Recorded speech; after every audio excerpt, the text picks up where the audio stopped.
Civil अस्पताल नागदा में स्वास्थ्य सुविधाओं के विस्तार की बड़ी पहल। रोगी कल्याण समिति बैठक में सोनोग्राफी, सीटी स्कैन, आईसीयू और दंत चिकित्सा सहित कई प्रस्ताव पारित।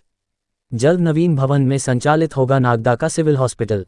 12 अगस्त सिविल अस्पताल नागदा की रोगी कल्याण समिति आरकेएस की वार्षिक साधारण सभा विधायक डॉक्टर तेज बहादुर सिंह चौहान की अध्यक्षता में आयोजित हुई। बैठक में नागदा एवं आसपास के ग्रामीण क्षेत्रों के मरीजों को बेहतर स्वास्थ्य सुविधाएं स्थानीय स्तर पर उपलब्ध कराने के उद्देश्य से कई महत्वपूर्ण प्रस्ताव सर्वसम्मति से पारित किए गए।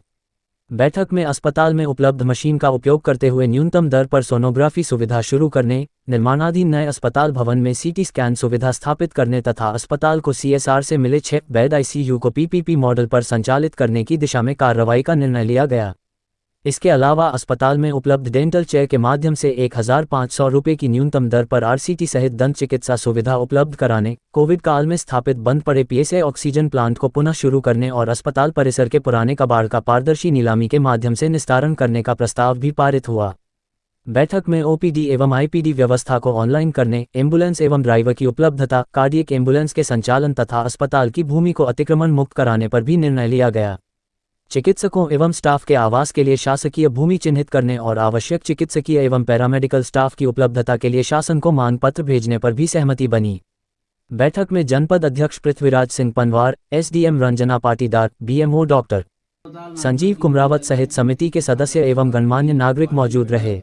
माननीय विधायक साहब डॉक्टर तेज बहादुर सिंह चौहान की अध्यक्षता में आज संपन्न हुई।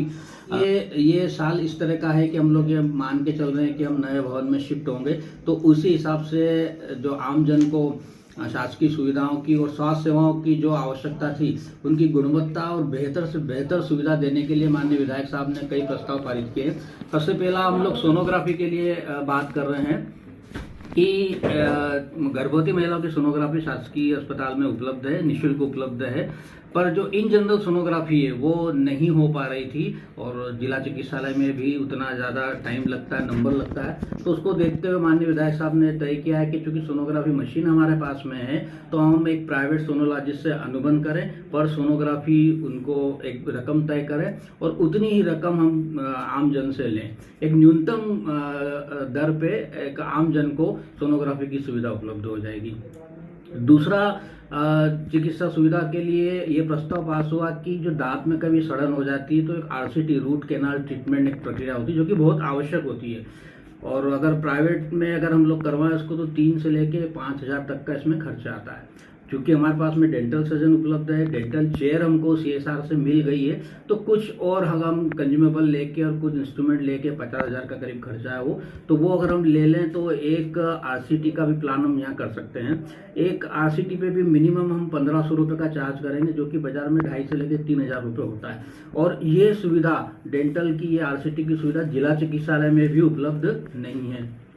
तो दूसरा ये रहा। तीसरा बहुत महत्वपूर्ण है सीटी स्कैन के लिए, क्योंकि नागदा एक औद्योगिक शहर है, उज्जैन के बाद में सबसे बड़ा शहर है, और सिंहस्थों को भी देखते हुए माननीय विधायक साहब ने ये तय किया है कि जो मध्य प्रदेश शासन की योजना है कि जिला चिकित्सालय पर सीटी स्कैन मशीन लगाई जाए, तो उसको थोड़ा सा ये अपवाद के रूप में सिविल अस्पताल नागदा में भी सीटी स्कैन की मशीन के लिए प्राइवेट पब्लिक पार्टनरशिप के हिसाब से सीटी स्कैन की शुरुआत यहाँ पे की जाए।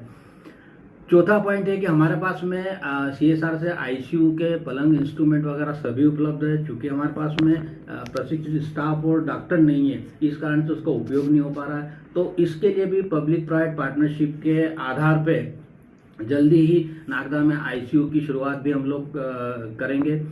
फिर जो ऑक्सीजन प्लांट, जो कोविड में ऑक्सीजन प्लांट मिला था पुराने भवन में, तो उसके लिए, उसको मेंटेनेंस के लिए और लगातार वो चलता रहे, उसके लिए और नए भवन में ऑक्सीजन की पाइप के लिए भी हमने प्रस्ताव पास किया हुआ है।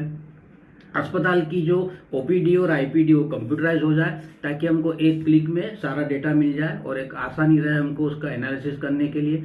तो आईपीडी और ओपीडी को हम लोग कंप्यूटराइज करेंगे।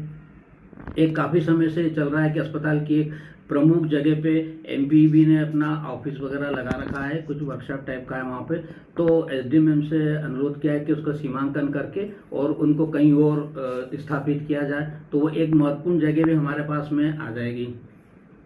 फिर दूसरा पॉइंट ये है कि एसडीएम मैम से भी ये निवेदन किया है कि कहीं ऐसी कोई शासकीय जमीन बताए जहाँ पे अस्पताल के चिकित्सक और स्टाफ के लिए आवास बन सके, ताकि उनके रहने की समस्याएं जो है वो दूर हो जाए। नए भवन के अस्पताल को सोलर सिस्टम के लिए भी करने के लिए तैयार किया गया है। एम्बुलेंस सुविधा निर्बाध रूप से चले, उसके लिए प्रयास किए गए हैं।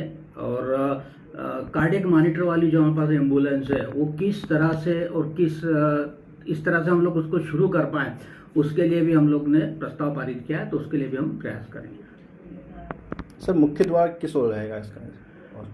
मुख्य द्वार के लिए अभी एग्जैक्ट डिजाइन अपन ने तय नहीं कर पा रहे हैं, क्योंकि 2-3 चीजें आ रही है वो, पर जल्दी ही उसमें ये तय कर लेंगे कि मुख्य द्वार किस तरह से है। थोड़ा सा वहाँ पे रोड वगैरह बन जाए अस्पताल के अंदर का, तो वो क्लियर हो जाएगा। बिल्डिंग का लगभग काम पूर्ण हो गया? कुछ काम बिल्डिंग के बचे हुए हैं, तो उनसे बात की है कि जितनी जल्दी हो सकेगा वो काम, जैसे रोड का, अस्पताल के अंदर रोड बनना है, कलर होना है, बिल्डिंग का सेफ्टी टैंक का है, कुछ फायर का काम है, कुछ अंदर छोटे मोटे काम बचे हैं, तो जितनी जल्दी संभव हो सकेगा उतना हम पूरा करेंगे उसको। तो सर ठेकेदार ने समय सीमा में ही काम किया या समय सीमा से बाहर? कुछ बीच में इस तरह की चीजें हुई हैं कि समय सीमा से थोड़ा सा बाहर गया है, क्योंकि इस कारण से क्या कि नक्शे में भी काफी बीच बीच में परिवर्तन हुआ है, जो पलंग की संख्या उसमें भी परिवर्तन हुआ है। इस कारण से वो परिवर्तन के कारण भी बजट भी थोड़ा जो सेंक्शन था उससे ऊपर चला गया है। ये माननीय विधायक साहब ने भी ये बात की है कि अस्पताल के सभी चिकित्सक और स्टाफ के साथ में एक तरह की मीटिंग हमको लेना है। विधायक साहब ने स्पष्ट बोला है कि मरीजों को और मरीजों के परिजन के साथ में एक मृदुल व्यवहार और एक मानवीयता दिखाने के साथ में सभी स्टाफ उस तरह से बात करे।